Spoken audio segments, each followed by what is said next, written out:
Көкбөрүшчүлөр бүгүнкү кызыктуу оюнду көрсөтө турган легендарлуу эки команданын беттешинин астында биз илгери эле биринчи баштаганда да ошол ант берип, убада берип туруп андан баштачыбыз. Анда эмесе эми бул жерде баягы атайын жазылганы жок экен. Ошончо дагы менин эсимде болгон ошол убактагы сөздөр менен убада берип туруп анан оюнду баштап коюуга уруксаат этиңиздер. Кайталап койсоңуздар. Эрендердин эр оюну көкбөрүнү баштап жатып, оюн эрежесин так сактап, таза ойнойм деп убада берем. Амин. Кудай колдосун, ат үстүндө кызыктуу оюн көргөзөсүңөр буюрса. Анда эмесе, агайын туугандар, бүгүн буюрса илгери көкбөрүнү көкбөрү кылып ушунчалык өзгөчө убагында, ушунчалык бир өзгөчө толкуткан баарыбызды легендарлуу эки команда беттешип турат. Чүй командасы менен Талас командасы, Сары Өзөн Чүй командасы биздин оң жагыбызда сары кийимчендер, биздин оң жагыбызда сары кийимчендер бул Сары Өзөн командасы. Мына команданын капитаны биринчи номерде Курманбетов Тилектин кетип баратканын көрүп атасыңар. Ал эми биздин сол жагыбызда бул белгилүү ошол убактагы өзгөчө оюндарды көргөзгөн Талас командасынын оюнчулары ачык көк түстөгү кийим менен ойноп турушат. Мен азыр буюрса ошол убактагы оюнчулар дагы сиздердин эсиңиздерде бар албетте. Ар бир оюнчу өзүнүн жүрөгүбүздөн түнөк таап кызыктын баарын көргөзгөн оюнчулар. Кимдер ойноyorун, кимдер ойноп жатканын мен дагы бир сыйра сиздерге эскертип кетейин. Биринчи номерде Чүй Сары Өзөн командасы ойноп жаткан команданын капитаны Урманбетов Тилек, экинчи Маматов Сыргак, үчүнчү Молдоколов Темир, төртүнчү Бейшенов Камбар, бешинчи Мукаев Тилек, алтынчы Эсеналиев Айбек, жетинчи Барбиев Нурадил, сегизинчи Алсеитов Жишан, тогузунчу Шекетов Эрмек, 10-чу Мусаев Урмат, 11-чи Аралбаев Бекзат, 12-чи номерде Исаков Ильяс. Мен Чүй Сары Өзөн командасынын оюнчулары менен тааныштырдым. Эми биздин сол жагыбызда турган бул Талас командасынын оюнчулары менен тааныштырып коеюн. Команданын капитаны биринчи номерде Эгембердиев Атай, экинчи номерде Кыдыралиев Ашырбек, үчүнчү номерде ойноп жаткан бул Кыбыраев Улан, төртүнчү номерде Мамбетов Нурлан, бешинчи Кожогулов Алтынбек, алтынчы Койгелдиев Марлис, жетинчи номерде Эшиев Картбек, сегизинчи Мамбеталиев Султан, тогузунчу Сейитбек уулу Чынарбек, 10-чу номерде Майыт Максат, 11-чи номерде Кабылбеков Тыштык, 12-чи Шерипбеков Урмат. Агайын туугандар, ошентип мына мен номерлерди айтып жетиштим, бирок алгачкы 40 башталдагы алгачкы оюндун секундалары кетти. Буюрса ортодо улак, өзүңөр билесиңер, эреже боюнча 35 килограммга чейин салмакта болот. Бул эми достук беттешүүдө бир убакта кызык оюнду көрсөткөн оюнчулардын бүгүнкү күндө 26-жылы кандай деңгээлде турганын азыр буюрса баарыбыз көрө турган жердебиз. Сары Өзөн Чүй командасынын оюнчусу Gökbörünü ulaqtı takımga bastı, basqanda da sol takımga basıp alğaçkı ulaqtı takımga basıp hazır çabуулga çıkıp turgan bu 11-ci nomerdegi Bekzat. Aralbay Bekzаттын ketip baratkanын көрүp атасыңар. Эме жоқ, мүмкүнчүлүк берген жоқ. Тайгазанга жакындаганда бирок шыйрактан улакты кармап калып салууга мүмкүнчүлүк бербей оң такымга өттү. Улак жерге түшүп калбаса болду. Эми кандай болуп кетет улак жерде. Бул ар жактагы илгери биз баягы ушундай бир менен кээ бир учурларда ошол улактын башталышы жөнүндө дагы айта турайын. Эң эле алгачкы 96-жылы башталганда дагы мына ушундай жерде баштаганбыз. Ал убакта Дордойдун астындагы айланма жол, объездной жол деп коебуз. Ошонун астында Раматлык Болот Шамшиевдин демилгеси менен идеясы менен ушул эрежелер иштелип чыгып, Темир Дүйшекеев болуп мына Раматлык ошол экөө баштады эле. Анан Аскар Салымбеков колдоп, Аскар Салымбек ошол убакта Дордойдун алдын ушундай бир өзгөчө аянтча жасап бергенде, ошондо мына ушундай гаситель деп койчубуз да, аттар аутка чыкпай эле тетигинде жоңго чыгып барып туруп, анан кийин анданар оюнуланып кетчи. Мен ошол убакты элестетип, ошол убакта азыр да көрүп турам. Ошондой атайын жасалгандай болуп турат. Бул жер сону болгон экен. Талас командасы улакты алды, такымга басты. Ак бозат менен алтырып астыга чыгам деп турган оюнчу. Бул 3-чү номердеги оюнчу Кыбыраев Улан. Убагында өзгөчө бир кызык оюну барын көрсөтүп келген Кыбыраев деген фамилия, Кыбыраев деген Улан. Мына ушул өзүңөрдүн жадыңарда, көз алдыңарда, мына азыр дагы көрсө өткөрперди, өнөктөштү өткөрперди. Ошол убакта ойногон оюндардын баары азыр эске түшүп атат. Себеби ушундай командалык оюндар менен гана ойношчу. Демек Талас командасы чабуулда 12-чи номерде кетип бараткан Шерипбеков Урмат, Урмат бай убагында кандай гана толкуттун элдин баарын атын, фамилияң, ар бир көрүүчүлөрдү, сүйүүчүлөрдүн эсиндесиң, көз алдындасың. Азыр да ошондой бир кызык оюнду көргөзүп турасың. Буюрса, Талас командасы чабуулда Урмат, Шерипбеков Урматта мүмкүнчүлүк болуп турат. Сол такымдан кетти. Урмат алгачкы эсепти ачкан Шерипбеков Урмат. Демек, мына Талас областтык көкбөрү федерациясынын жетекчиси Ирландын $100 Талас командасына кетти. Атаңдын көрүгөнү, барбай сүрөөнчүлөр, кандайсыңар? Ол жерде сүрөөнчүлөр көп экен. Биякта мен көрүп алып сүйүнүп. Талас командасына 1000 сом түштү да атыңы беле айтып кой. Алманбеттен Талас командасына дагы 1000 сом түштү. Эми жакшы, бул мен азыр ушул эсиме түшүп атат. Талас командасынын сүрөөнчүлөрү илгери дагы ушундай аябай көп болор эле. Азыр деле ошол бойдон экен.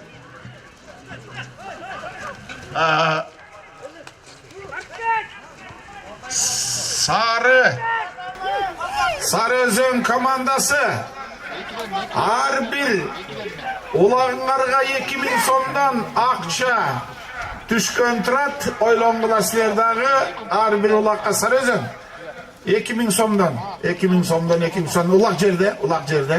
Кудай жалгап жан токтоп калганы жакшы болду. Азыр моорек жерде аттардын туягы менен бүт баары бир жакшынакай болочу болуш керек. Чалчык жок, балчык жок дегенде. Вай, кетти.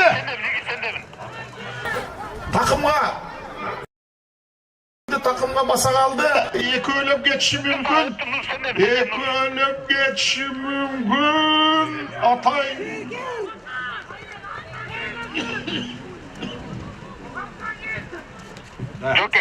Эми Карипбекти билесиңер.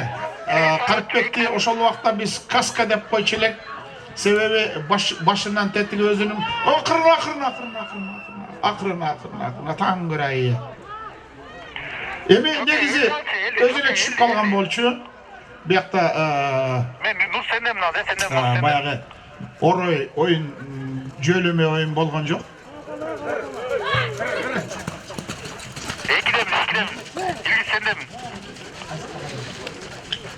Назаров Адлеттен Nazarov adletken Talas komandasına dağı $100. Nur senden mi? Nur senden. Sarayzanchi har biri ularga 2000 so'mdan akça var. Tak, iki emes. Hüseyin. İkidem, ilgi senden men, ilgi senden. 2000 so'mdan. Ay. Yok, ulut alma iki ulus.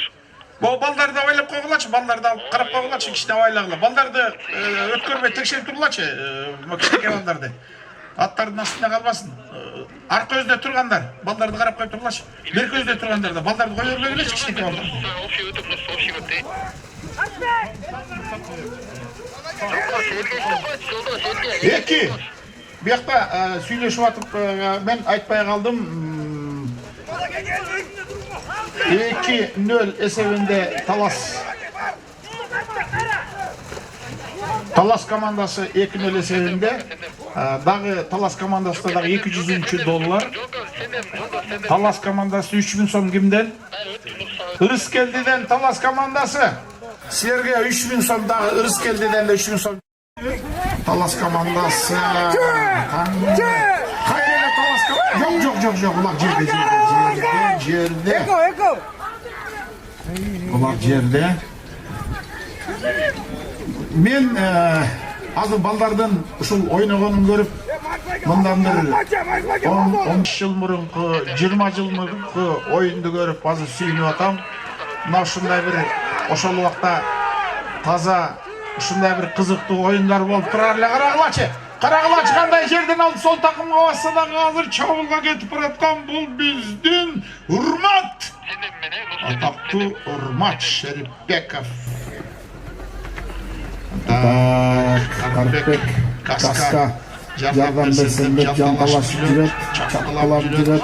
Командалык оюн Тайгазандын тегерегилери башталат. Өзүңөр билесиңер, жанталашып Тайгазанга салып улактырып ийсем деп команда жана Тайгазанга салдырбай койсом деп улактын шыйрагына жабышып жаткан Sarayzanchi командасынын оюнчулары gördüңөр кандай таймаш болуп атат Тайгазан тегерегинде. Азыр эми кимиси кандай шартты пайдаланып кетет, кандай мүмкүнчүлүктү пайдаланып кетет айтыш кыйын. Бул жерде карылуулар, күчтүүлөр, амалын тапкандар, аттын күчүнө салгандар гана ийгиликке жетишип кеткен учурлар болгон. Жок, салдырган жок. Sarayzan командасы Тайгазанды сактап калды. Урматка мүмкүнчүлүк берген жок, көрүп атасыңар. Sarayzandын балдары дагы ana bulakta jarmıştı julu alışı mümkün. Mana atamның beri dünyayı jul almay kaldı. Dağı dele Urmat takımga basıp turat.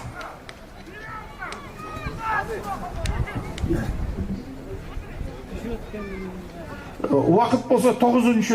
minutaga ketdi. Ereje boyunca 15 minutadan bugün bolsa 3 time görөбүz. Sizler bilen koşa biz dagı mojerde men dagı tolkup atam. Köpten beri mындай oyun görele gelem. Oşol wagtdagı mına bir wagtda ушундай tolkugan jigitlerden bugünkü günde de azыр ушундай bir özgöçö oyun көрсөтүп турганын көрүp men da sүйүнүp atam. Mına ушундай таза oyun болуп турган. Абдан кызыктуу болот албетте. Бали жигиттер.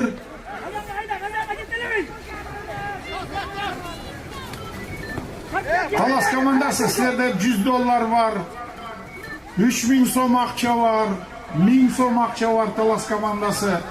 Hüseyin'den bolsa bir yakta her bir oyunga Sarayzan komandasına 2000 so'mdan akça var. Çok iyi, 56 turdan o. Çok iyi, 56 tur. Hatta Başka elde al, başka elde. Bir çıkarıp peki. Ana tanrım, bara gelsin.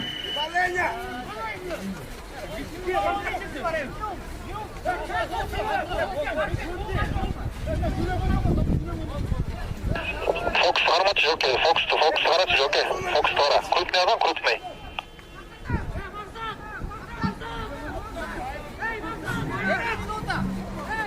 Ortada başka Halis Nurgazı. Ortada başka Halis Nurgazı.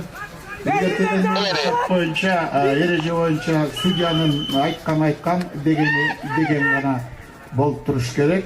Нургазы ортодо башкы калыс кайра токтотуп атат. Азыр Талас командасынын бир оюнчусун оюн таласынан жаза мамыга деп жатат окшойт. Азыр бирок так айта элекмин, кичине такташуу болуп атат. Капитан келди. Oyuncular başka kalыс менен өзүнүн оюн айтып атат. Эми бул оюндун жүрүшүндө болуп келген нерселер, бирок монда бир түшүндүрүү жолу менен, сүйлөшүү жолу менен уланып кеткен учурлар болуп келген. Бүгүн деле азыр буюрса сиздер менен чогушуп эле ушундай бир оюнга күбө болдук. Азыр эми такымга басып турган бул Карпбек.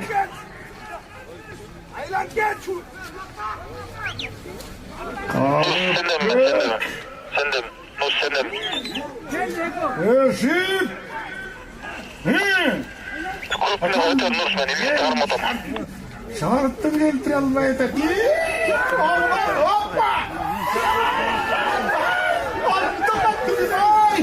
Ay Tanrı'ya karun getip kalan eken da. Atanların içine bayağı. Yemek vakit degenimiz yaş ötken sayın adamın karısı kete başlaydı. Tanrı'nın görü jakşıl hareket kıldın hele. Muğusul vaktagıday bir kızıktı uçurdu bir gözdün. Girer oyunda girer. 12. номерде Sarıözü'nün oyuncusu oyuna girdi. Толук oyunculardan oyunu жүрүп атат. Тайгазандын жанына сонун учурда келди. Бул İlyas болчу. Байка, kaç, брат, kaç. Бизерде байкап атасыңарбы, негизи аут жок десе да, Баурекиндей кырына чыгып келип эле оюн ошо бойдон уланып кете берет. Командаларда аз болуп атат. Бул эрежени мен дагы бир жолу ушундай учурдан пайдаланып эске салып коеюн. 96-жылы ушул эреже менен оюн башталган болчу. Бул эң сонун нерсе. Эң башталганда оюнчулар 5тен да мындай тескей эки тайгазандан мындай тескей чыгып омуроолору менен бири-биринен аябай катуу урушуп калганын көрүп, андан кийин аны капталдан чыгарып бири-бири киреп оюнга башталыштан чыгаруу башталган болчу. Себеби көп жылдын аралыгында эрежелерде бир топ өзгөрүүлөр болуп жүрүп отуруп, бүгүнкү күндө такталуу оюндун эрежелери бары такталып бүткөн. Азыр оюн улак ортодо. Эки оюнчу жекеме-жеке Баурекиндей ойногон аттардын мондай тиреши албетте башында илгери жок болчу. Кийин могу улакчылар өзүлөрү ушундай ыктымаларга салып, аттары мондай бир таптап, ушундай нерсеге бир өзгөчө үйрөтүп, үстүндөгү өзлөрү минип турган аттарын шарт түзүп бергенге мүмкүнчүлүккө жеткиргенин көрүп, кийинки учурларда таң калып жүрөбүз. Талас командасынын оюнчусу 3-номердеги азырын чечтикеге алды. Бул улам болчу.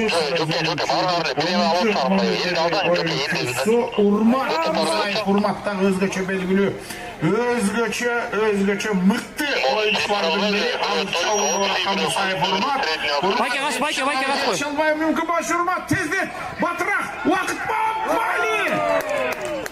Эң сонун учур болду. Мына менен тактап айтып коеюн. Oyundun birinci bölümünün bütörüne 30 sekundага жетпеген убакыт калды. Туп-туура.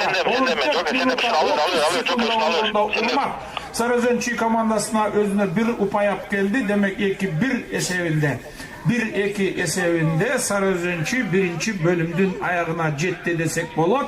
Урматтуу достор, урматтуу көрөрмандар, анда эмес акыркы секундалар 5, 4, 3, 2, 1, стоп! Рахмат. Мыкты. Мен ошол убактарды дагы бир жолу айткым келип атат. мына ушул балдар кызык оюндарды көргөзүп, башында 96 жыл баштаганда ошол ылайы кечип, алаш албырт ушундай баткак болуп турган учур болчу. Ошондо да ушундай бир 50-70 киши чогулар элек. Андан кийин 100 кишиге жетти. Андан кийин оюн такталып элге тарай баштады. 1000 кишиге жеттик. Ошону менен жүрүп отуруп 10 миңдеген, 100 миңдеген кишилердин, көрөрмандардын, күйөрмандардын оюнуна айланган Айтматовдун сөзүндөгү эрендердин эр оюну көкбөрүнү мурас калтырган, ата бабалардын арбагына кулдугум бар о деп өзгөчө бир сыймыктануу менен ошол ата бабалардын арбагына таазим кылып, ыраазы болуп ушундай оюнга сүйүнүп келатканыбызга канчалаган жыл болду. Бүгүнкү эсептеп көрсөк, демек 30 жыл болуптур. Эми жок, улактын жүрүп атканына баягы эми 1000 деген жыл болду албетте. Бирок эреже менен айтып атам да, эреже менен ойнолуп атканына 30 жыл убакыт болду. Себеби эреженин киргени элдерге ушул оюнду жакындатуу, дүйнөнү таң калтырган оюнга айланды. Республикалык федерация түзүлдү, райондук, областтык, республикалык федерациялар түзүлүп, көкбөрчүлөр ар бир айылдан топтолуп, күчтүүлөрдүн күчтөрү suurулуп жүрүп отуруп, ошол 1-Ноорус майрамында оюнду баштаар элек. Андан жүрүп отуруп 9-майды өтөр эле.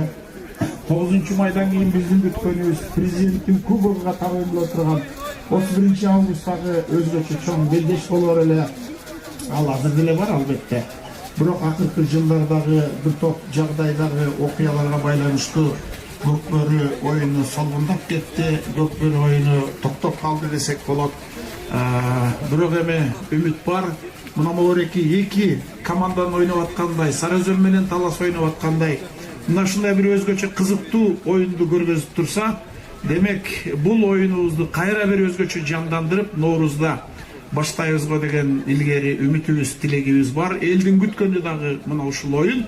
Бул балдарды карагылачы, бир убактагы балдар азыр эми булар 50-нин тегерегине деле жетишти. Бирок ошол убактагыдай эле тургандары, ат үстүндө дагы эле ошол бойдон зыңкыйып тургандарын көрүп алып, мен азыр мына жанынан көрүп алып сүйүнүп атам. Мынагы Карпеттин, Эшиевдин кетип баратканын көрдүңөрбү? Башындагы баягы ырымдап кие турган каска деп тамашалап коё элек, ошол ат өмүр бою калды. Бул оюн башталарга 5 күн калганда башына киет, ошо бойдон чечпейт. Турнир бүткөндөн кийин мына чечет. Так что ырымы бар өзүнүн. Жок, чын эле айтам. Чын айтам. 7 күн оюн жүрсө, 7 күндө ошо чечпейт да. Өзүнүн ырымы бар. Ар кимдин өзүнүн ички туюму бар, ички ырымы бар. Ошол нерсени кармаш керек. Ошол менен ушу Карпет каска канчалаган ийгиликтерге жетишти. Бүгүнкү күнгө чейин мына көрүп жүргөн улуу моңдардын баары көз алдында турат. Мына бул жерде балдарды көрүп алып туруп, ошол убактар эске түшүп атат деп айтып атпайм да. Эми ал убакта оюн биринчи 20 минутадан жүрчү, бүгүнкү күндө болсо ушул 15 минутага келген. Эс алуу 10 минутага жакын убакыт болчу эле. Азыр эс алуу булар өтө деле аттар анча чарчай элек, өздөрү деле чарчай элек. Ошон үчүн 3 таймды булар жөн эле ойноп кое турган жерде. Булардын аалы күчү, каруусу дагы ушундай бекем экенин көрүп мен сүйүнүп атам. Бали жигиттер оюн кандай болоорун, оюнду кандай таза өткөрөөрүн, илгерки оюн кандай ойнош элегиңерди көргөзүп атасыңар. Мына ушул оюнду дагы бир жолу кайталап көргөзүп аткан. Да, тилек.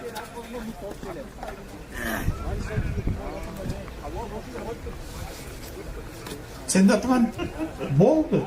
Өзүң командаңабы? Сендем менен, сендем. Алды тике. Проблема жок. Тилек айтып кетти. Менин атыман. Өзүңдүн командама ар бир улакка 2000 сомдон да уктуңарбы Сары Өзөн? Тилек келип айтып кетти. Так что азыр 2000 сомуңар бар. 2000 сомуңар буга чейин да болгон. Азыр дагы эми 2000 сомдон жүрүп отурат. Анан бул көбөйүшү мүмкүн. Силерге бул дем берели деген нерсе болуп атат. Бул илгертен бери ушул сүрөөнчүлөр колдоп келген. Бир убакта 100 миңге чейин акча чогулуп калчу эле. Экинчи бөлүмгө келдик. Эң кызык нерсе эмне үчүн такталып, акчаны айтып, кимден экенин алып келип, анан бизге мага жаздырып кетет. Билесиздерби эмне үчүн? Улакты жерден Талас командасынын оюнчусу алды эле, бирок жок, мүмкүнчүлүк берген жок. Сарыөзөн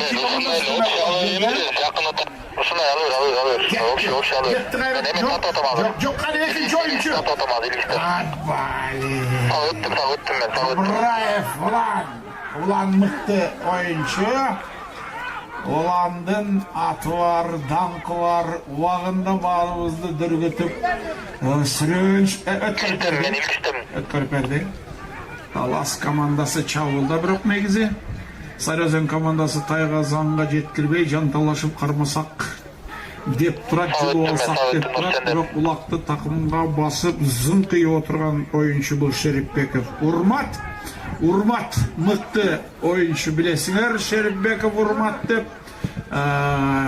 Эң күчтүү оюнчулардын бири ушул Шерипбеков. Бүгүнкү күнгө чейин ошол мыктылыгын көрсөтүп жок. Улакты чыгарайын эле, бирок мына мүмкүнчүлүк эми. Жок, сен кайта тиги Асылбекин алып чыгыш. Жолдош, Асылбекке жакып өтүш. Азырынча эсеп 2-1, меселе дагы жыл эскертип коюп, 2-1 Сарыөзөнгө тол кайтарууду алып атат. Тойгозондун жанында жалгыз жылдырып койду. Сарыөзөндүн оюнчулары жылдырып алып чабуулга чыгып кеткен. Тимоха.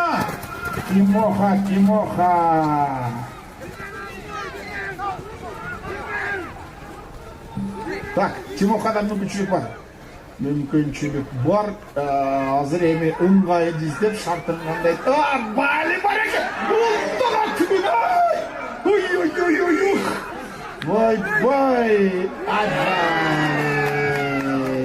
Эми сон болдум, жок, Экинчи кайра жакшы мүмкүнчүлүк түзүп кайра ыргытып кетти, көрүп атасыңар. Эсеп 2 болуп калды. Жакшы оюн болду. Молдокулов, Тимоха. Ар бир оюнчунун өзүнүн аттары бар, кайман аттары бар, эркелеткен аттары бар. Аны билесиңер, илгертен бери айтылып келаткан баягы таш чайнар, чагылган, койчу эмне. Анан булардын минген аттарынын өзгөчө образдуу берилген, мүнөзүнө карата берилген өзгөчө минген аттарынын аттарын билесиңер. Айбай, Буурул деп илгери чыкты эле, анан полковник дегени чыкты эле. Эмне деген гана ушундай бир өзгөчө кулагыңарда, жүрөгүңөрдө, көз алдыңарда турган аттар. Азыр эми мына оюнчуларды бир кайра көрүп, силер эле сүйүнүп атат болушуңар керек. Себеби мен ушуларды бир ушунча көп жылдан кийин кайра көрүп сүйүнүп атам. Мына бул жерде керемет бир оюнду уюштуруп, ошол кайра илгеркилерди бизге бир көрсөтүп, бир кайрып берип аткан Аргымак Чүй YouTube каналынын уюштуусу Каныбек мен чоң ырашык билдирем. Сонун таза оюнду уюштуруп, болгондо да эки күчтүү команданы алып келип туруп, эскилерди эске салып атканы, эскилерди бир сыйра кайталап атканыбыз. Бирок ошол оюнчулардын бүгүнкүнү да ушундай алды күчтүү турганын көрүп алып сүйүнүп атам. Талас командасы улакты такымга басты, көтөрүп алып чыккан оюнчу 3-чү номерде Улан Кыбыраев Улан ойнотуп аткан, Акбозатты минут ойнотуп аткан, Тайгазанга акырын жакындап бараткан, Тайгазандын көзү эбин таап жете калсам деп бараткан Улан Кыбыраев Улан экөөчү мүмкүн. Жок. Сарыөзөндүн акырын. Назар, башка чыгарсаңlar. Акырын. Так, бул жерде турган, менин жанымда тургандар ашапка сүрөндүккө алып, тигинтип кой, минтип кой деген сөздөр болбосун. Ортодо калыскана бар. Силер бир гана сүрөп гана тургула.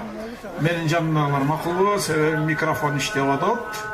Силердин кийлигишкенге, менин да оюнга кийлигишип, ант минт дегенге килидей акыл жок. Бул оюн таласы, ортодо башка калыс бар. Ар бир өзүнүн тартиби менен кетиш керек. Баягы эле биздин Кыбыраев Улан, чабуулда дагы эле Уланда мүмкүнчүлүк бар. Уланда салым. Kıbraev ulan özünün maksatına jetti. Demek ulan bilesiniz de sizlerin komandadan $100 çıkan bolçu, $3000 so'm çıkan bolçu.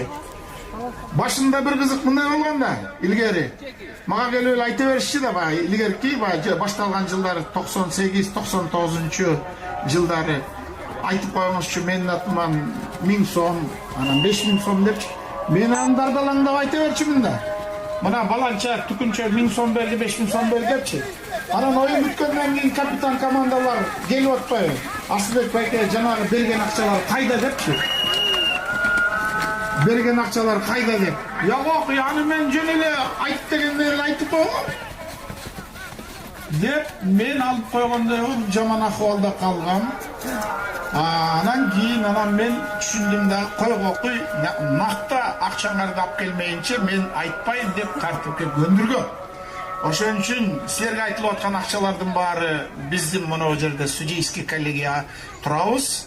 Биздин жаныбызда ар бир силерге ушул сүрөөнчүлүк кылып келген өзүңөрдүн досторгордун сүрөөнчүлөрдүн атынан акчаңардын баарын чогултуп бир өткөрүп беребиз буюрса, бул да жакшы. Момту балдар сүрөп тургандын эжесин азыр эми оюндун башталышы улак болсо ортодо өзүңөр билесиңер. Ортодон башталат. Эки улакчы жекеме жеке чыгып кандай ийгиликке жетишет, кимиси улакты көтөрүп алганга мүмкүнчүлүк болот. Минген аттарынын ыңгайын таап турганы, бирин-бири аңдып турганын көрүп атасыңар. Мына Сарыөзөндүн 10-номердеги оюнчусу бул Мусаев Урмат. Эң күчтүү оюнчулардын бири Мусаев Урмат. Ал эми 5-номердеги Алтынбек. Алтынбек дагы мыкты оюнчу. Алтынбек улакка жетпей атат. Алтынбек улакка жетпей атат, жанталашып атат. Көрүп атасыңар, Урмат болсо мүмкүнчүлүк бербей аты менен жөйлөп атат. Алтынбек менен Урматтын тиреши, экөөнүн таймашы, экөөнүн эле эмес минип турган аттарынын кандай шарт түзүп берген аракет кылып турганын көрүп атат. Карагылачы, ой жаныбарлар, эй! Колчоп койгулачы, минген аттарына. Оюнчулар, бирок минген аттарынын баарын түшүнүп минип турган өзлөрүнүн ушул кожоюндарга деп коюнчу шарт түзгөнгө аракет кылып атканын көрүп, ай керемет, бали, ай. Атаңгыра эми ортодо калыс эми убакыт берет, албетте өзүнүн бир мелчемдүү мөөнөтү болот. Ошол убакытка чейин ийгиликке жетише албаса, оюнчулар алмашып калды. Биз дагы көрсөк деп эңсеп турдук эле. Айла жок, эреже. Эрежени бузбашыбыз керек, эреже менен гана ойношубуз керек. Талас командасынын 3-номердеги оюнчусу бул Кыбыраев Улан, эсиңерде, Кыбыраев деген фамилия, Улан деген ат эсиңерде. Улан ак боз атты минип камчыны кырча тиштеп, каршылашында карап тизгинди дагы эңкей койсом деп турган Улан менен Сыргак дагы белгилүү оюнчуларыбыздын бири. Мына Сыргак менен Улан, Сыргак эмнегедир шашпай алсын жана мен көрөйүн деп турат окшойт. Алды. Охата! Карагылачы, кандай айландырды көрдүңөрбү? Мына момдай шарт менен алып кетти, момдай шарт менен Улан Кыбыраев белгилүү оюнчубуз. Мыкты оюндарды бүгүнкү күнгө чейин көрсөтүп келатканын көрүп суктанып атам. Бали, барбол. Аман болгула, жигиттер. Кыбыраев чабуулда. Кыбыраев ыңгайын издеп атат. Кыбыраев шарттын таба калсам деп турат. Бирок Сарыөзөндүн балдары көрүп атасыңар. Тайгазанды кандай жанталашып кайтарып тозгонго аракет кылып атат. Улан болсо Тайгазанга жакында булакты, бирок кармап алды, жулуп кетиши мүмкүн. Өнөктөштөрү жардам бере албай атат. Жардам бергенде шарт түзүп берген жок. Көрдүңөрбү? Сарыөзөнгө да кайтарып атат Тайгазанды. Улан жалгыз азыр алдырып койду. Mana vay ey katı alıp koştu 8-номердеги oyuncu bu Cişan mı değil mi?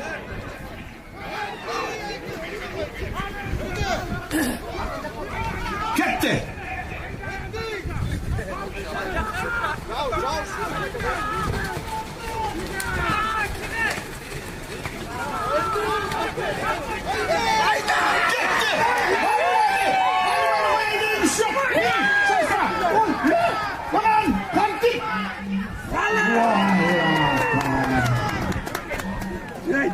Gördüңөрбү? Мына ушундай учурлар да болот. Bir жактагы өнөктөштөрү бирин-бири кандай оюнчуларды каршылаштарын кандай тозду, кандай мүмкүнчүлүк шарт түзүп берди. Ошону менен Сары Өзөн Чүй командасы бир упайдын ээси болду. Тилек, мына жана сен айткан 2000 сомдор эми кете баштады чекесинен.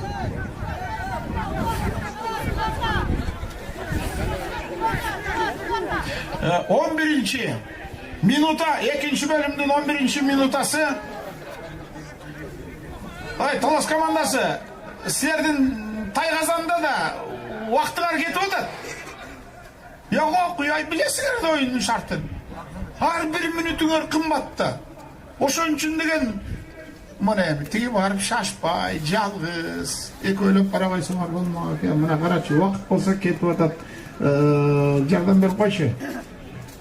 Ар бир минут кымбат, ар бир секунд кымбат, билесиңер. Акыркы секундалардагы тагдырлардын, оюндун тагдырын чечилип кеткен учурлар болгон.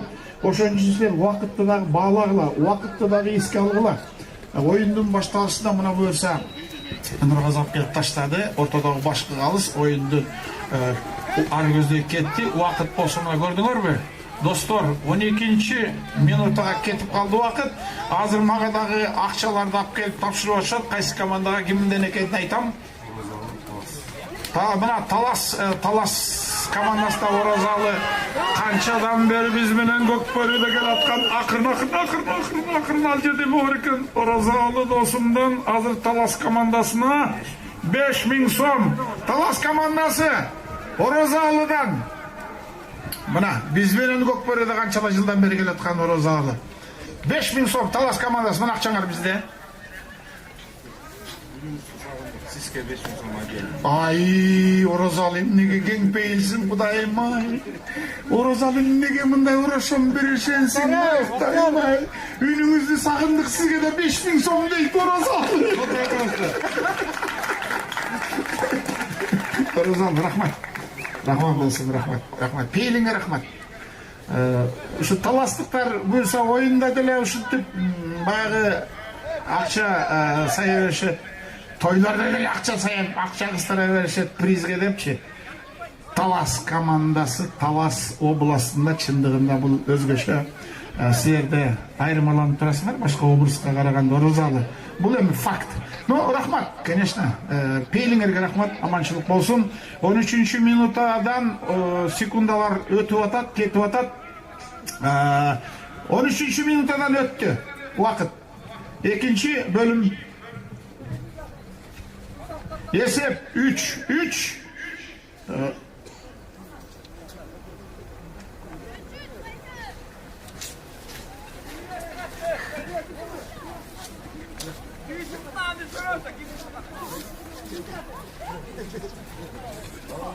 Так, улак ортодо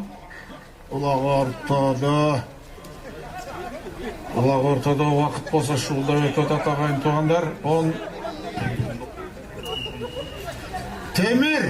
Темир, ой, сен алсаң, азыр могу улакты эле колуңа эле тийгизип койчу, 5000 сом берем деп атат боякта. Темир, колуңа эле тийгизип койчу. 5000 сом. Темир, 5000 сом, колуңа эле тийгизип койчу, байкесе алып берем азыр, ай, точно. Акыркы секундалар, ай, Темир, пожалуйста. Ай, Темир. 30 секунд kaldı Temir. Ölümde bile kolun diz başı. Toy yarta. Da Temir emi akırkı sekundalar ketip atat dostlar. Temir bolsa эми өзүнүн тактикалык оюну бар. Тиги каршылашы улакты көтөрө койсо, барып баса калсам, жулуп алсам деген өзүнүн тактикалык өзүнүн оюну бар. Акыркы секундалар 5, 4, 3, 2, 1. Стоп! Темир. 5000 сом алып бере коеюн десем, болду да өлкем. Талас командасы Нарбектен. Ой, Талас командасы Нарбектен дагы мына 5000 сом келди. Нарбектен. Мына көрдүңөрбү? Narбек, sen ар bir 5 minut sayın gelip durçun. Ар bir 5 minut. 5 minut son bir. Esep 3-3. Жақшы. Ағайын туғандар, мына керемет ойынды қайра бір қайталап көріп отырмыз. Біз жерде ол жерде тұрғандар емес, бүтіндей Қырғызстан бойынша Арғымақчүй YouTube каналы арқылы көріп отырсыңар. Біз емес, Россия Федерациясындағы біздің мекендештеріміз көріп отырады. Океанның ар жағындағылар көріп отырады. Бүгін күндегі байланыш өзгөчө, білесіңер. Себебі мына ушул ойыншыларды көріп, ошол өткен кеткендерді естіп, экранның астындағы телефонды шықалып отырғандардан сүйініп отат болуш керек. Құдай отқысын, шында ойындар болып тұрсын. Мына жерде символикалы түрде ырымы менен ушул Манас Түрк университетинин короосундагы ойын талаада жолуп отурганыбызга өтө кубанычтуубуз. Манас деген атынан кагылайын деп, бул жерде бир өзгөчө ушул өткөнгө ушундай оюнду, эрендердин эр оюнду Көкбөрүнү бизге мурас калтырган ата-бабалардын арбагына колдугубуз бар деп ушул жерде сүйүнүп турабыз, жалынып турабыз. Ошол оюнду көргөзүп турган балдарыбызга ыраазычылык билдирип турабыз. Ошол илгерки учурлардан бир сонун элести көргөзүп турат. Мына ушундай таза оюндар болуп, биздин эңсеп бүткөн ушул Көкбөрүбүз кайрадан бир элдин жүрөгүнөн түнөк таап, ушулардын бир эң аткарса экен деген гана тийизги тилектерибиз бар. Буюрса, мына өзүңөр билесиңер, мен дагы бир жолу айта кетейин, бүгүнкү күндө өткөндө Көкбөрү Федерациясынын съезди болду. Ошол Көкбөрү Федерациясынын съездинде Көкбөрү Федерациясынын президенти шайланды. Буга чейин ошол федерацияны жетектеп келген биздин жигиттерибизге, буга чейин иштеп келген федерациядагы балдарыбызга биз чоң ыраазычылык билдирип, жаңы федерациянын президентине ишти өткөрүп бердик. Байке, качаңыздар, байке. Уюштуруу иштери башталды. Алгачкы оюнду буюрса ушул Нооруз айы, элдин күткөн айы, ушул өзгөчө бир оюндун баштала турган күнү Ноорузда башталчу эле. Ошол күндө чыдамсыздык менен күтүп атабыз. Силерге дагы маалымат берип турабыз. Каякта өтөт, кандай өтөт, кайсы командалар келет. Андан кийин буюрса эсиңерде болсо керек 9-чы ошентип жүрүп отуруп, анан эгемендүүлүк күнүндө президенттик кубогун өткөрчү элек.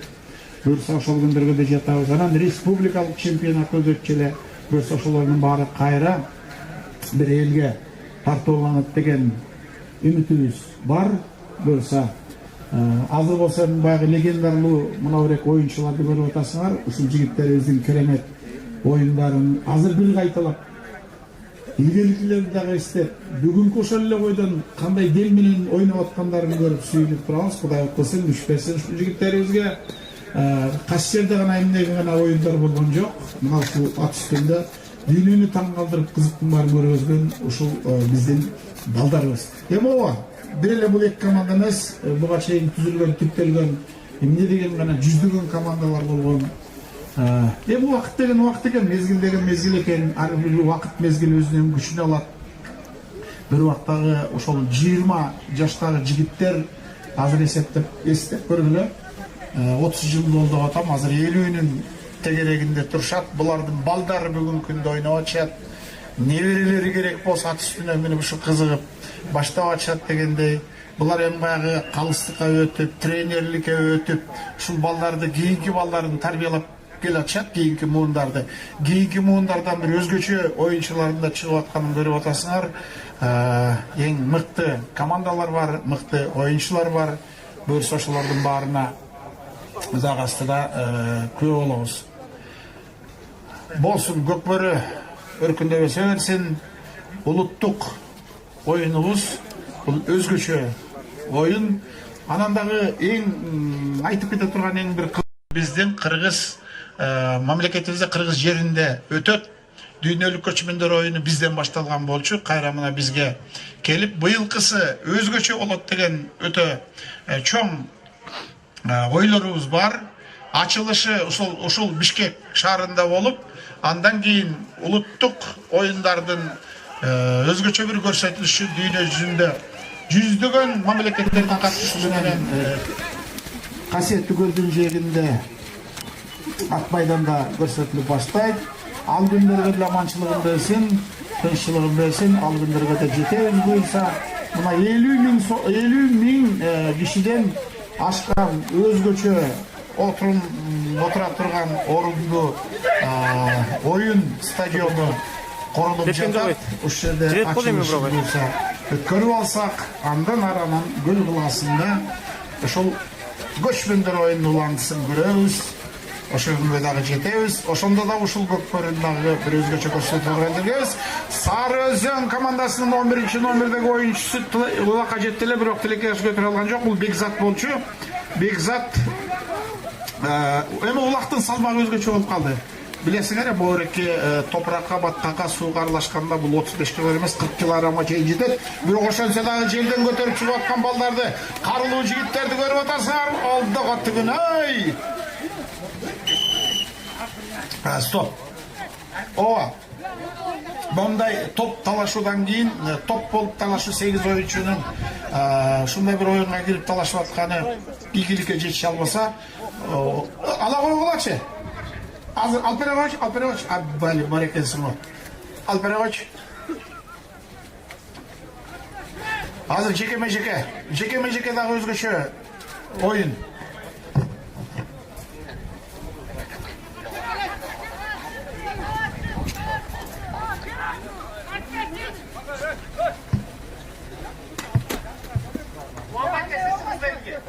Жеке эки оюнчу ортодо дагы жолу эскертип коеюн. Легендарлуу бир убактагы өзгөчө оюн көрсөткөн Сары Өзөн Чүй командасы менен Талас командасынын Нургазы. О, судья чеке качты го. Судья кач. Тимоха 5000 сом акча бар, билесиң Тимоха. Мен жана сурадым эле, колуңа эле тийгизип койчу деп. Ал. Ай. Олдуга түгүн, ай. Туята. Сыйгалак болуп турат. Улактын сууга чыланып сыйгалак болуп турганын көрүп атасыңар. Бирок ошончо дагы кайра ала турган жерде азыр буюрса Молдоколовто шарт болуп турат мүмкүнчүлүк. Олду, ай, Тимоха. Таңгырайы. Сол жагынан Тимоха.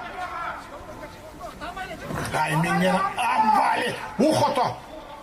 Жакшап чыды. Ой.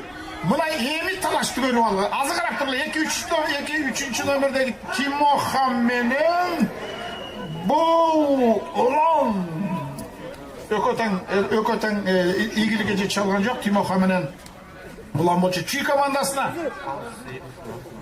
Калыс менен Эристаттан Чүй командасы. Силерге дагы 2000 сом. Мына Калыстын атынан 2000 сом силерге түштү.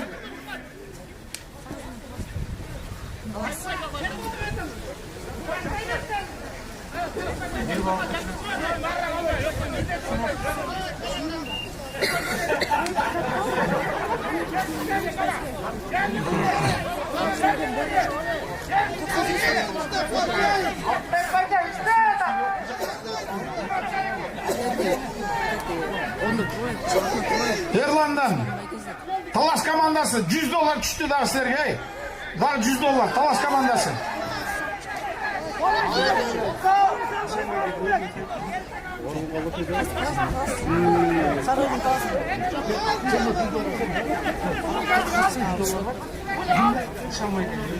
Нышан. Жишан. Сага кимдин аттан? Кудакенин аттан Жишан, Кудакенин аттан 3000 сом. Могу Жишанга 3000 сом Кудакенин аттан.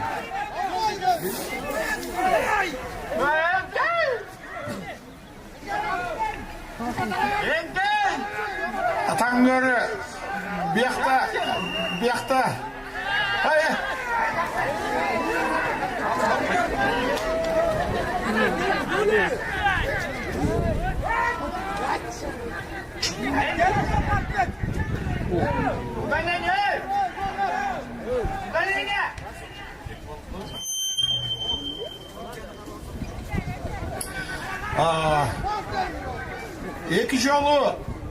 ekiden oyuncu jekeme-jeke çıktı ya, gördüңөр. Eki jolu jekege çıkıştı. Бирок ала албай койгондон кийин жалпы топко кой берет. Көрдүңөрбү? Себебин кайра кайталатып экиден чыгарып отургандан көрө топко кой берип туруп оюнду кызытып кеткен туура болот. Ошон үчүн жакшы шартталды эле, бирок улак кайра эле ошол жерде болуп калды.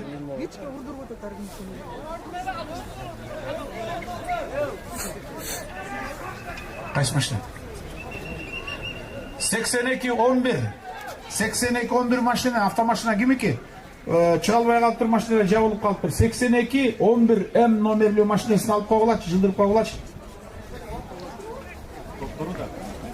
Так, улакты.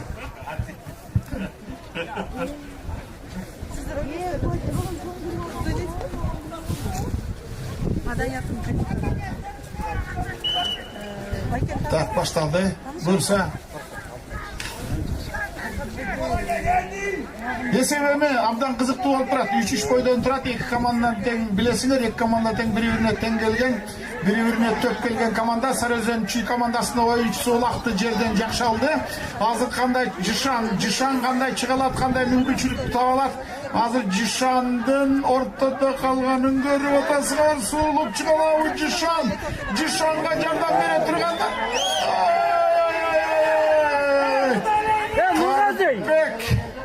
Бек жакшы эле. Акырына сүрөнчүлөр, силер бияктан кыйкырбагыла. Бияктан сүрөнчүлөр.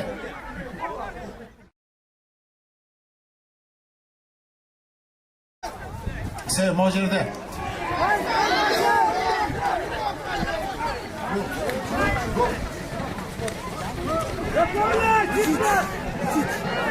Эже бияка чаласыз, эже.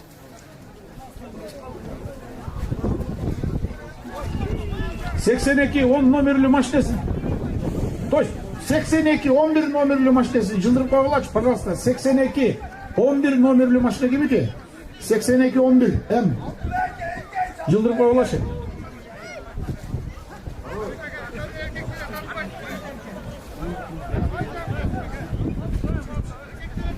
Так, баягы байкап атасыңар булар эски улакчылар да. Бирин-бири 5 колдой билген оюнчулар. Көрдүңөр, момунтип эле сүйлөшүп, ат үстүндө келатып эле чечишип эле маселени, камчылашпай эле, чабышып, сөгүшүп кетпей эле маселени чечип алып турса болот. Кээде эми оюндун жүрүшү ушундай да, бул баягы оюндун темпи жөөлөшүп кеткендер болот, кээде камчы тийип кетет. Так, Ынтымак командасынын жаңы жетекчиси Нурсултандан. Ынтымак командасы Нурсултандан, жетекчиси Нурсултандан. Талас командасы, эгер утсаңар силерге 10 000 сом. Жакшы, нормально. Темир Тимоха 5 000 сом турат го, жалдыраган бойдон.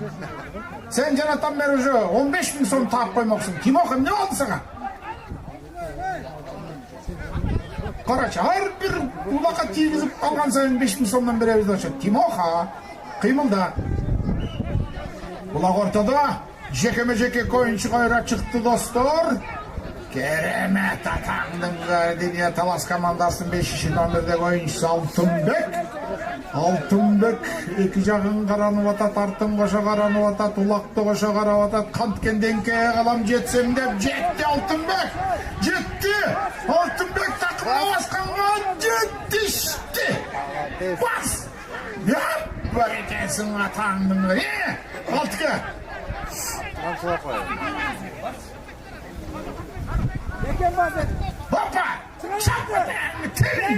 Ver.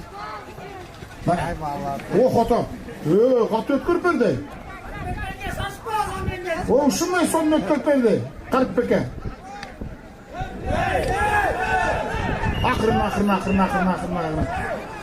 Atağının verayı.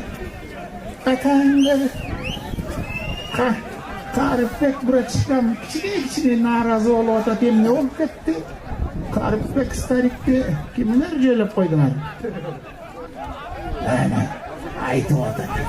Aytып атат аңгар Карыпбек колун булган эле момунтип эле түшүндүрүп коет анан Sevişme ele şimdi. Böyle akırın ele. Mana gördüler gayra minip koydu Garipbek. Azыр эми калыс кандай чечим чыгарат? Аны айтабыз силерге. Огайын туугандар. Эле колум кыймылдабай калды. Не болот? Так, жок, улак жерде. Эме кичине. Улак жерде. Улак жерде. Азыр ортодогу калыс ышкырыкты берелик деп турам. Эми кетти. Oyun жерде. Эч ким жаза мамыга чыккан жок.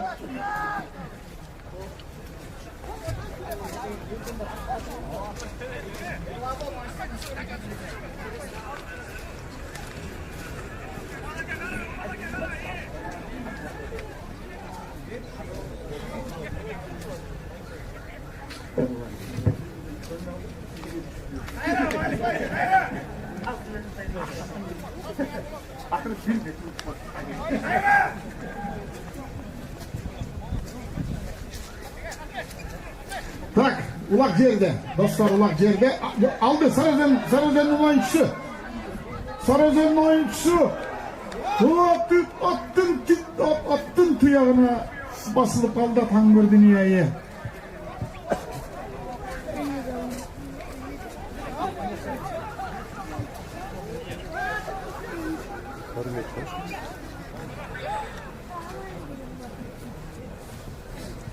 Алга чыкпайсыз. Демек, азыр эки оюнчуга кайра мүмкүнчүлүк берилет. Жекеме-жеке деп коебуз, эми жекеме-жеке дагы өзүнчө бир кызыктуу. Кайсы оюнчулар чыгат эми силер менен аз чогуу көрөбүз буюрса. Эсеп болсо. Агай туугандар, 10-минутадан 11-минутага убакыт кетти. 11-минутага убакыт кетти. Эске алып койгула, тездетип келе макулбу? Чапчан, убактыңар аз калып баратат. Бир команда суурулуп чыгабыз десеңер, кимиңерге шарт келет, кимиңерге мүмкүнчүлүк келсе, оюнуңарга жараша болот албетте. Айтыш кыйын, бирок биз бияктан ой, тездегиле, тигөкө шашпай сүйлөшүп баратат. Ой, бүткөндөн кийин эмне кылабыз эртең каякка барабыз деп карасам экөөнүн кетип бараткан дейт. Болай.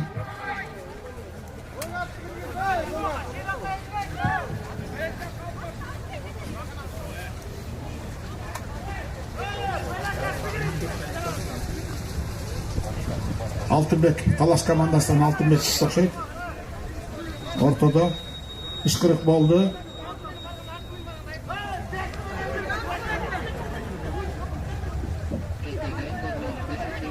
Мусаев, Урмат, Алтынбек. Урмат менен Алтынбек. Алтынбек, Урмат, кыймылдагыла, кыймылдабайсыңар, убакыт өтүп атат. Балар әрекет кылгыла. 12-минута. 12-минута, достор. Урмат, Алтынбек. Эмне алды?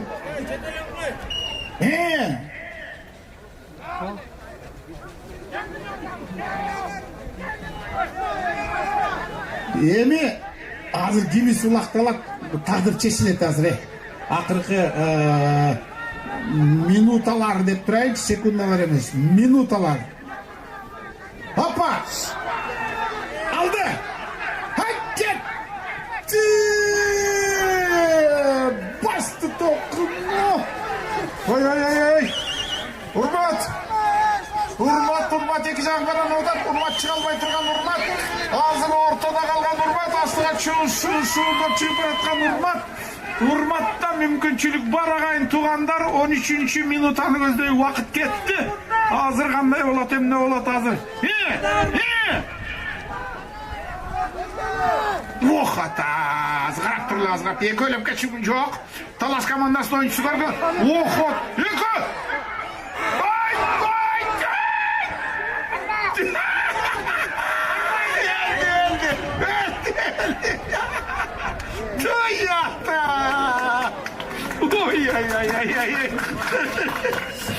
Boyaqta oturup biz tırpırap kettik, talganıp kettik.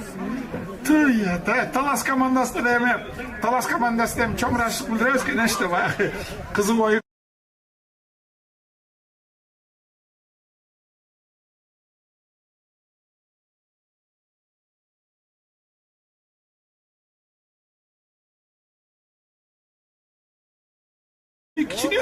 İçine tuttuk oturgan yerine gitmek ha bol sarıdan kıyımılda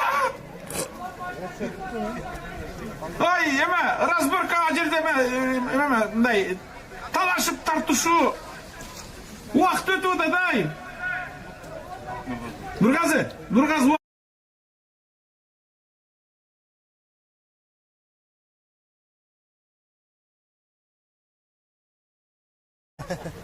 Sebebi degenç, menem de tırpırap atam. Azıma oraki son uçurup olgan oyundun bir kızı uçurun gördük. Vakt bolsa şulda ötüp atat. Dostlar, 14. minuta ötüp 23. 25. 29. 30. sekundaga geldi vakit. 30 sekunda kaldı. Ayda bu olsa bir yalva.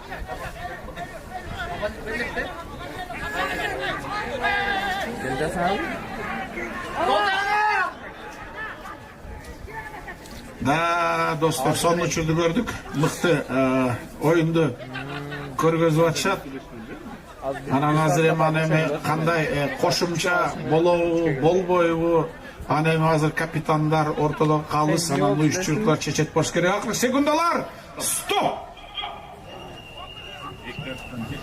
Ha? Oyun uşul boydan esepte gördüңөр 3 özü negizi ereje boyunça мындай тең чыгып калганда 10 минута кошумча убакыт берилет. Ким эле биринчи эле улактыргыса баягы золотой деп жүрөбүз го. Биринчи улакты ким ыргытса ошону менен оюн токтойт. Азыр эми 5 минут тынугу ошону буюрса көрөт экенбиз. Ошондой чечимге келишти окшойт. Оюндун башталышына улакты таштап атышат. Ал эми кандай болот, эмне болот? Бир аз демди ичке катып туралы кызык оюн көргөзүп атышат. Мен дагы бир сире кайталап кетейинчи. Легендалар бир убактагы мыкты оюн көргөзгөн биздин таланттуу көкбөрүчүлөрүбүз учурунда баарыбызды толкуткан, азыр дагы баарыбызды толкутуп турат. Мына жалпы баарыңар экранын астынан көрүп атат болушуңар керек.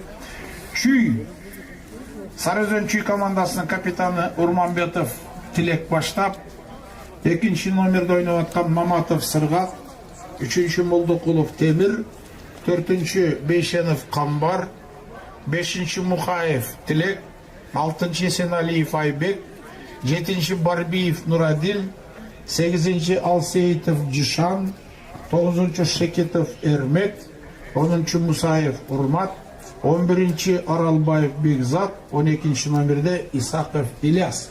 Мына бул Сарыөзөн Чүйдүн бул фамилиялары, бул оюнчулардын аттары ар бириңердин эсиңерде. Талас командасы деле ошондой. Талас командасынын оюнчуларын дагы бир сыйра айтып кетейин. Карап отургандар болсо, 1 номерде команданын капитаны Элембердиев Атай, 2 номерде ойноп аткан Кыдыралиев Ашырбек, 3 номерде ойноп аткан Кыбыраев Улан, 4 номерде ойноп аткан Мамбетов Нурлан, 5 номерде ойноп аткан Кожоголов Алтынбек, 6 номерде Койгелдиев Марлис, 7 номерде Ешиев Карпбек, 8 номерде ойноп аткан Мамбеталиев Султан, 9 номерде ойноп аткан Сейитбек Улу Чынарбек, 10 номерде ойноп аткан Майтыков Максат, 11 номерде ойноп аткан Кабылбеков Тынчтык жана 12 номерде Шерибеков Урма. Мына бул оюнчуларды агай туугандар эң жакшы билесиңер. Мен бул фамилияларды ушуга чейинки оюндун жүрүшүндө 1000 деген жолу айткам, айтып келатам, айта берем. Буюрса аманчылык болсун. Мына ушул балдар көкбөрүнө ушул күнгө чейин өзгөчө деңгээлге жеткен. Кандайсыңар ай? Бурадарлар, дуруспу? Ар бириңерге ден соолук. Аманшылық тілеймін. Мықты. Баяғы ilgari келе ойдан екенсіңер, ай. Мен сіздерді егін келмей қалды ғой дейін десем, жоқ, машалла ойдан екенсіңер, таңғар. Бали. Алдырмағыла шынты. Мықты формада екенсіңер дағылы. Тауыңарды екенсіңер. Біз сіздерді көріп, мен сіздерді көріп сүйініп отам. Ilgari мындан 10, 15, 20 жыл бұрынғы ұшырлар еске түседі. 926 номерлі Кияны жылдырып қойсыңар ғой. 926 номерлі Кияны. Машинелерді қойып отқанда мында кішті.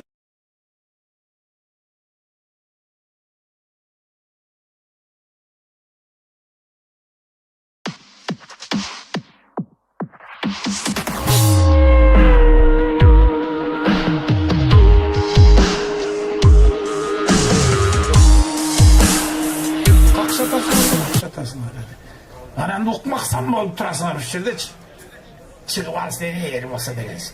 Қарасаң өтәңдер. Біреу де жылып қойып.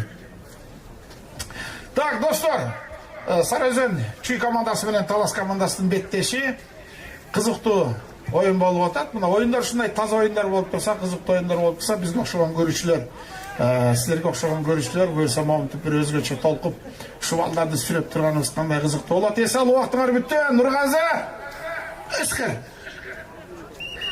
Бияққа жол олсыңар ба, артқараға. Бұлардың толтырат қары толған билектер қара бұлшын қара күш көк бөрігі қанат үш ұбайларды көбейті бұлағыңды сала түш ұбайларды көбейті бұлағыңды сала түш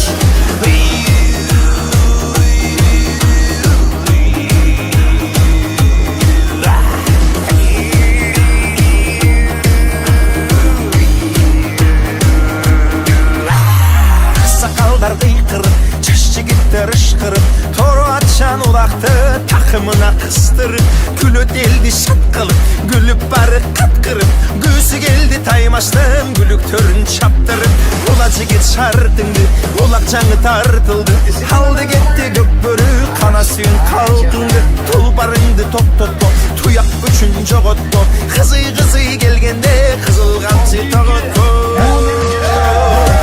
Алға жігіттер атырлар күліктер Тайғазанды толтырат қары толған билектер Қара бұлшын қара күш көк бөрігі қана түш Омыралар менен ұрымғандар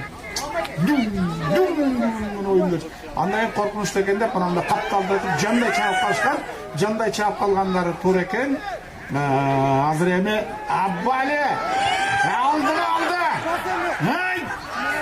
Байка ач бола. Ухуты! Сарыөзен командасының ойыншысы. Жүшін! Байка ач бола, Байка. Алып қойды! Талас! Алып қойды! Атайбы! Марлис! Өткір берген татақшы өтқарып беге. Жоқ, өзі ойынды бітірмеймі же бітірмеймі? Тоңғыр. Ой, ақырын. Берді. Талас командасы бір шығынды оқшайды. Көріп атасыңар, қандай қызықты ойын көріп жатады. Бұл 12-ші номердегі Урмат қой дейм, Урмат. Ойнатып атқан Урмат, Тайғазанға жақындап келатқан Урмат, ыңғайын таппай атқан, шартын іздеп атқан Урмат, ортада қалған Урмат. Урматта мүмкіншілік бар бұ, жоқ бұ, қиын балтырат. Сарыөзендің балдары көрдіңір, ұлақты шиырағын емес. Толығы менен жұлып алғанға шарт келіп қалды оқшайды. Сарыөзен жұлып кетті оқшайды азыр. Жұлып кетті. Сарыөзен командасы ойыншысы басты қайра тақымға. Көрдіңер қандай жұлып алды, қандай тартып алды. Олақты бір-біріне өткөріп берген тат. Сарыөзен өткөріп берді. Өнөктөшіне өткөріп берді. Қайсы номер екенін мен көре алмай қалып отам. Тимоха! Айландырып ойната тұрған Тимоха! Шартын іздеп, ыңғайын іздеп атқан Тимоха, Тайғазандың жанына өзінің Тайғазаннан суырылып шыққан Тимоха, ыңғайын іздеп атқан Тимоха, атты мойынға да сауырға да чағып ұрып бұратқан, чауылға аратқан Тимоха. Азыр Тимохадан мүмкіншілік бар. Тимоха Тайғазанға жетті. Емі қандай ол отасымен көрөз. Тимоха шыққан жоқ. Екі жағын қаранып атат, ыңғайын іздеп атат Тимоха. Екі өліп кетіші мүмкін жоқ. Жалғыз екі өліп. Мүмкіншілік.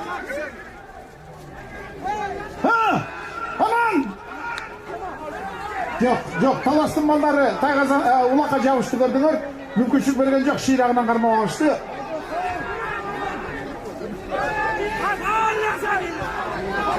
Ай!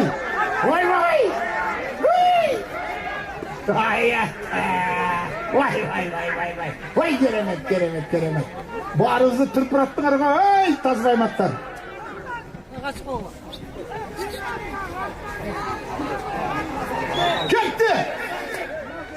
Кетті, талас командасы қайра улақты жүріп алды, улақ жерге түшелек. Көріп атасығар қандай ойын болып отқан себебі азыр. Қарпек, башқайым мұны Қарпек.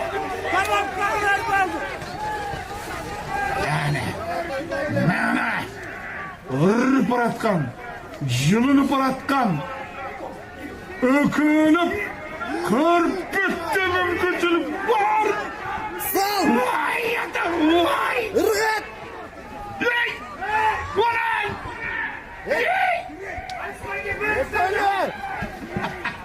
Ой, ата. Ой, көгерген Қарпек, көгерді. Ох, ай атаңғырай, қандай олар екен Қарпекке келіп жауышқан бұл Нұрадил. Ой. Ақырын. Сүреншілер, ұншықпағыла. Ортада қалып, түші ақырын, сүреншілер, ақырын.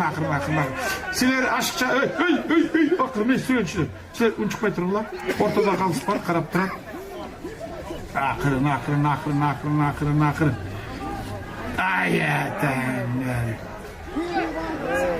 Қайра кел атап Тайғазанға, Сарыөзендің Тайғазанына, бірақ Сарыөзендің балдары жолатпай атат, жақындатпай атат, көріп атасы бір қандай сүріп шығарып атат. Қату қайтарып алатат, уақыт болса 5-ші минута. 5-ші минутада Қарпектен мүмкіншілік бар, бірақ ал мүмкіншілікті ішке ашырмай тозып атқан Сарыөзендің балдары көрдіңір Тайғазанды қандай қайтарып алып атшат. Бірін-бірі бер жақта екі ойыншы киіп алып тұрады. Болған қалғандардың барса 3-тен бірін-бірі қайтармайлар Тайғазанды. Бұларда өте күшті практиктерді бұларчы. Қайсы малда қандай өчірді, қандай қармаш керек, қандай тош керек, қандай торош керек, қайсы уақытта жылу аш керек. Бұлар мұндай ойынды меңін өткөрішкен. Ошон үшін азыр қату таймаш болып отқаны.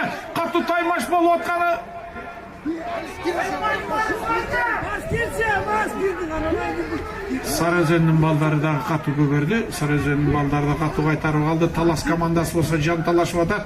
Жоқ өткөрпер Марлис. Ай, атаңыр, ойнатшы, ұзарта. Талас командасы шауылда.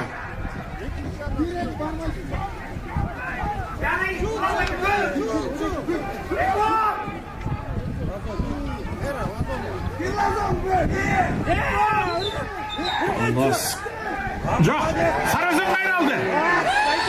Ой, атаңыр, Қарачай, қату ойын.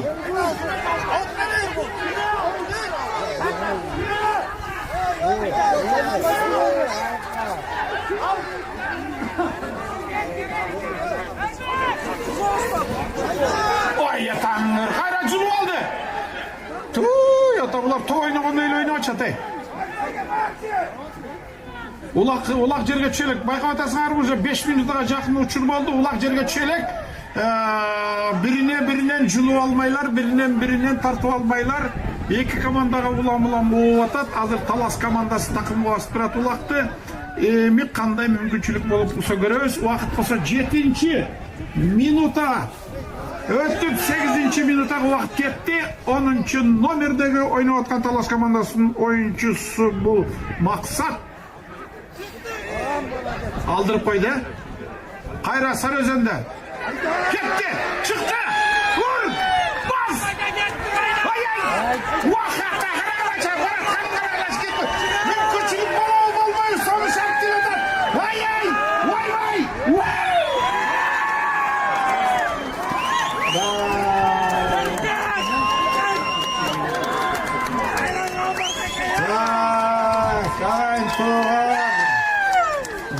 7-ci minuta 40-cı sekundada gөгөрүп atıp